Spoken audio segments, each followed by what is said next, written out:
this video, I'll be showing you guys how you can compare players on FlashScore.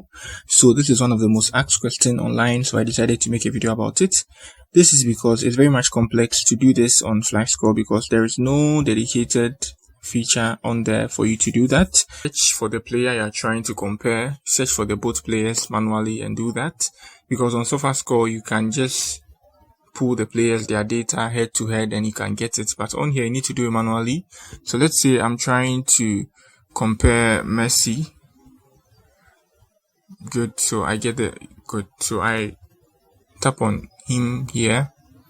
Good, so here I need to check his career for his stats, something like that, whether I want goals or anything like that, international caps and all that. I need to check all of that, domestic caps, international caps, national team, and all that. After that, let's say I want to compare him to Ronaldo.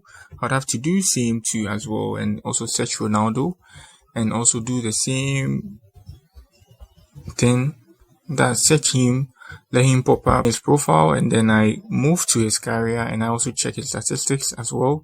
Yeah, so this, you do your stuff manually, unlike SofaScore that you can compare it head to head and then transfer market app too. I think you can do that.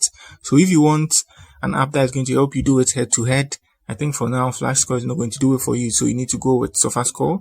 But then this is how you can compare players, check their stats and compare them: national team, international caps, domestic caps, and their leagues, and then you check their years and then their teams they were playing for. Yeah, so that's it on how you can compare players manually on FlashScore. So if you are new here, you give me a like, subscribe to my channel, and I'm going to make a video on SofaScore too as well. So I'm going to show you guys how you can do that head to head. So that's it for the video. If you are new here, you give me a like and subscribe to my channel. Peace.